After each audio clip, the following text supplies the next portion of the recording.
Welcome back to another little Sports Rush short. It's not going to be all that long today because we don't have a whole lot to talk about, but we've got a couple of big stories, including the Pacers getting a huge win in Game 4. They've got a chance to wrap up the series now, coming up Tuesday night in Indianapolis at home at Gainbridge Fieldhouse. We'll talk about what happened in Game 4 coming up. Also, how about those Komets?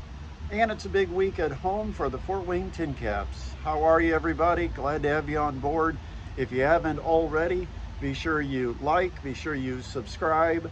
We're trying to build this channel from scratch, and it takes a little while, and I know you're probably thinking, what am I getting myself into? Well, if you like Fort Wayne or Indiana sports, this is the place to be, right here, because we're going to bring it to you almost every day, sometime in short form, and then on Saturday our full show, our studio show.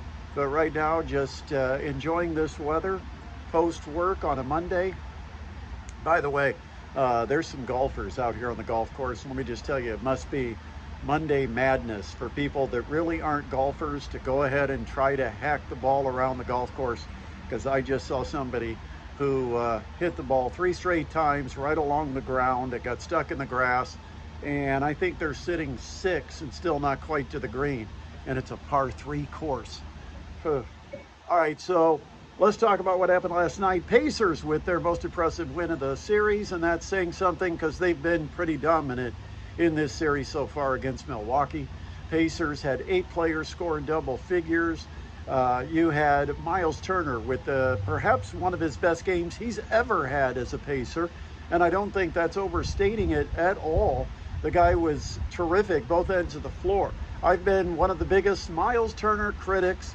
I get it, but I can appreciate when he plays well. The problem is the consistency. I want to see what I saw last night on a regular nightly basis, and I've been asking for it for about 10 years.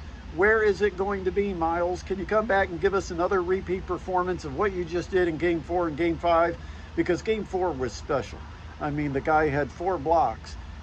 He was able to score. He hit shots. He did everything last night. Really impressive.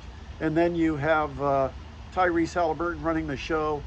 Andrew Nembhard, he has got to be one of the greatest value second-round picks in the history of the Pacers organization. He has been outstanding. Aaron Nesmith, the Bulldog. I mean, he just steps up, does what he has to do, gets in the face of some of the Bucks when they try to play tough man ball, which right now the Bucks are trying to do. They're trying to be much more physical. They're trying to bully the Pacers around, and the Pacers aren't having any of it. I love that. Pacers are stepping right up into the face of Milwaukee and say, we're not going to be bothered by it. Maybe it affected us a little bit in Game 3, not in Game 4. Game 4, the Pacers outscored the Bucks in every single quarter. It was domination from the beginning all the way to the end. It didn't matter how many players you put into the lineup off the bench. I mean, there were times where you had 3 backups, and even backups that were backups. I mean, you're talking about the 9th, 10th guy to get into the game, and they were still going out there and performing. Ben Shepherd, solid. Jarris Walker, yeah, I mean, he's still a problem defensively, and that's where he's supposed to be at his best. But they tried to put him on Giannis Antetokounmpo. Mismatch. That didn't work at all. Jarris Walker cannot handle Giannis. That was very clear. So I'm sure that as we move forward in this series, you're not going to find Jarris Walker getting matched up with Giannis very often. If they do, that's a mistake by Rick Carlisle. I think Nesmith handles him pretty well, Pascal Siakam, and even on some switches, they had Myles Turner matched up against Giannis. But against Jarris Walker, Giannis just decked it, just took him, just overpowered him right to the basket. You had McConnell having another good night. I mean, who didn't have a good night for the Pacers? They all played well. I mean, this was just a solid all-around performance. Pacers proving that they are a contender, not a pretender. But what you have to remember, what are the Pacers playing for? Well, they're playing for the right to end up with a series against Cleveland. And Cleveland might look like one of the best teams in the NBA right now with what they're doing with Miami. I know Miami is not the Pacers, but Cleveland has looked really good. In fact, right now, I think the 2 best teams in the playoffs have been Cleveland and OKC. They also were the two best teams during the regular season. Right now, it looks like if you had to pick favorites, you'd have to say Cleveland, OKC in the NBA Finals. But there's still Boston hanging out there. I don't think the Knicks have what they need to be able to get to a finals. You know, and then what happened with Milwaukee against Pacers, and Dame Lillard ends up with a torn Achilles. And that's devastating for Milwaukee's chances, and it reminds us a lot of last year when Milwaukee got hit with the injuries in the postseason, and a very depleted roster had to take on the Pacers. Pacers won that series a year ago, and I think the Pacers are going to win this series. In fact, right now you'd have to say there's a 96% chance the Pacers are going to be the winner of this series, because 96% of the teams that go up 3-1 ultimately advance to the next round. And if the Pacers advance to the next round, it's going to be Cleveland. That'll be a little difficult. How about those Komets? You know, I told you in the playoffs, if you're going to give yourself a chance, your best players have to play like your best players. Last night they did. In fact, everybody committed to a high energy game, and from the beginning, the Komets took it to Iowa. Iowa was never in this last night. It was all Komets. 6-1 was the final. Now here's the problem. Over the last 3-4 years, the Komets, as soon as you get comfortable with the Komets, then they let you down. That's what they've been doing. They all of a sudden look like, hey, they finally figured it out, and then they lay an egg. They cannot lay the egg in Game 7. They have to come out with the same energy and intensity, because I guarantee you, Iowa is going to be a different team than the one you saw in Game 6. Iowa came into Game 6 with a 3-2 lead, which means they had a little comfort zone, okay?